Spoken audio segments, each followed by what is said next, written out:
Mr. Ballard's career in teaching and school administration in independent schools spanned over 40 years, from 1955 to 1996. In 1979, Mr. Ballard became Kinkaid's third headmaster in the school's 75-year history at the time. Mr. Ballard had many noteworthy accomplishments as headmaster of the school, including creating and expanding numerous programs at the school. Under his leadership, arts offerings were expanded, especially in band and orchestra. Photography, theater, arts, speech and debate, physical education, and athletics were also strengthened. And support for the school grew significantly, helping the school's endowment grow and helping the funding of many buildings on campus and other campus enhancements. Over his 17-year tenure, Mr. Ballard rarely missed a sporting event, a theater production, or a concert, and he was always followed around by his beloved dog, Dolly, who we all remember. And one of Mr. Ballard's greatest contributions, and something he is most proud of, is the hiring of so many talented faculty members and administrators, many of whom are here tonight. So I would also like anyone who was hired by Mr. Ballard to please stand this evening.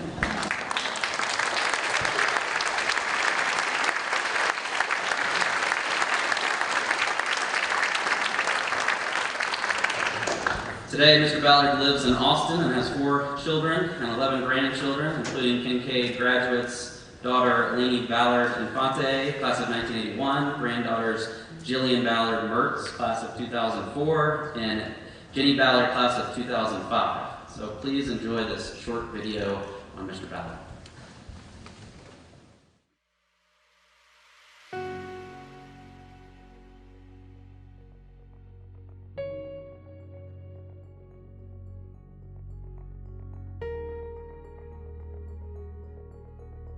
He had a 40-year career in which he started out teaching and coaching at Kiski, and then moved on to Grayland Country Day, where he was head of the upper school, and then he had his own school at Brownell Talbot, and then Hockaday, and then Kinkaid's. I first met Glenn in 1981 when I came to work for Kinkaid in the admissions office. I was on the board selection committee, and Glenn was the headmaster at Hockaday, and so I was one of the first folks that got to meet him, and in spite of that, he came on board. I remember Mr. Ballard when I was a young dean of men and a high school history teacher, and Glenn coming down, he walks up to me, shakes my hand, and he says, "You know, a sport coach would be good." At that time, I was just a long sleeve shirt and slacks. Anyway, come the next day, he comes down, I went out and bought some sport coats, had on sports coats and tie, and he said, "You really look good, Coach." And that was my first encounter with Glenn Ballard. Glenn would appear at all times, at all events. You know, he was just always around. I just marveled at the time that he spent right here in these buildings. He was always so kind. He started writing, handwriting birthday notes to every faculty, every student in the school, and the first thing I did every morning was take those to the 3 schools to be handed out to the students and or faculty. And one of the funniest things about Glenn, I think he really wanted to be a football coach. Because on the sidelines, I had a bad habit of just running the ball. And I think when Glenn really got kind of a little bit upset with it, he put his arm around me and said, "Now, Gary, you know better than I do, but have you thought about passing?" He had a tremendous faculty here. He built the faculty, and he was very proud of that. And actually 4 people that were heads of school when he was here went on to become headmasters themselves. That's a great testament to his leadership and to the quality of the faculty that he built. In 1986, you invited me to Kinkaid as a guest artist and offered me the job of chairman of the Fine Arts Department. Build a program, you said, and we were off on an incredible journey. Probably Glenn was responsible for the kick-starting of Kinkaid into the millennium. Nobody had bounced that far ahead in any segment of time.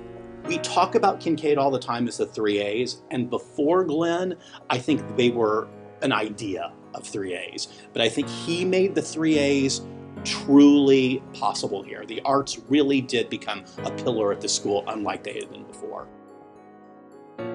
Dad used to have these bulldogs, and they roamed the school, and the kids loved them. I see in my mind's eye Glenn standing at one of the doors, the lower, middle, upper school, or the front door, with Dolly every morning, shaking hands with the students as they came in. One time, I think he was interviewing this very prim and proper lady, and the dog always sat under Dad's desk. But at some point during this interview, for some reason, the dog jumped up in this lady's lap, and that was not great. But certainly displayed the character of the school and the character my dad is. So it was kind of funny. The idea of a Kinkaid family is, I think, very much attributed to Glenn Ballard as the father that we all knew in the school. It was the culmination of his career. It was very important to Dad, and I think Dad was very important to the school. We'd just like to say in conclusion that you are one singular sensation, every little step you take. Yeah.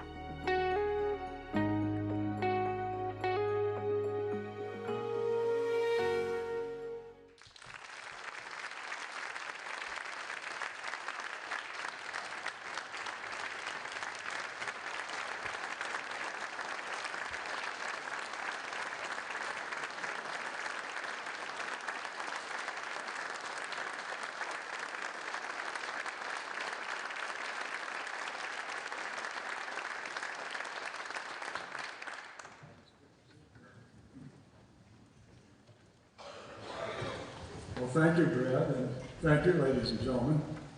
I must say this was a relief. I was afraid that this wonderful film presentation was going to make me speechless. My son didn't tell me that about his part in this evening, nor was I prepared for the gracious comments made by so many dear friends who have all had a major role in my life. I already had profound emotions about being named Distinguished Honorary Alumnus of our nationally acclaimed school. It's a special privilege for me to be honored in company with Bill Fabian and Kate Howell. I have very fond memories of both Kate and Bill in their Kinkaid days, and many of you have similar memories, I know. Indeed, it is our grateful memories of certain teachers, classmates, and youthful adventures that explains our presence here this evening. But there's also a broader explanation.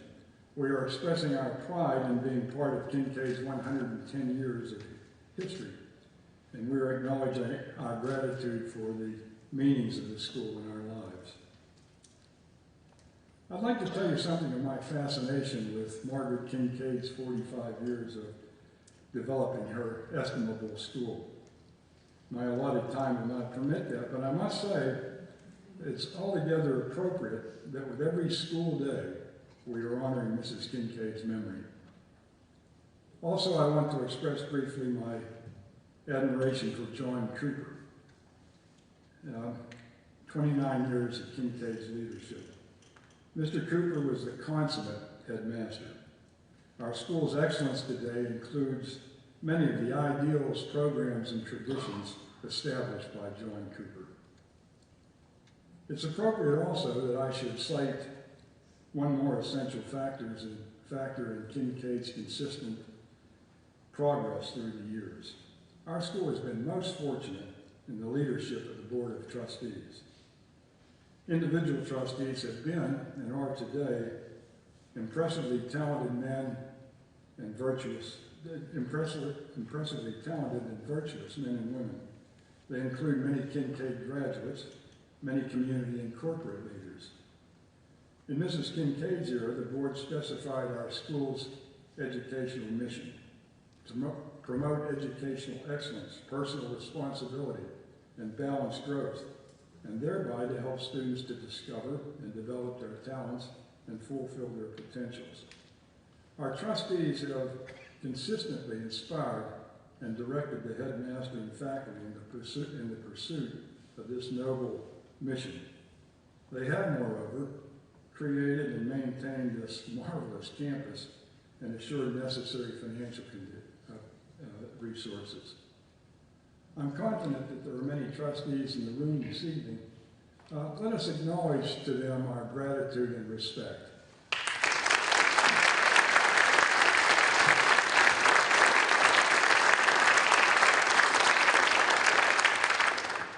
Now finally, I must say what a great privilege it has been for me to serve 17 years as headmaster of our Kinkaid school.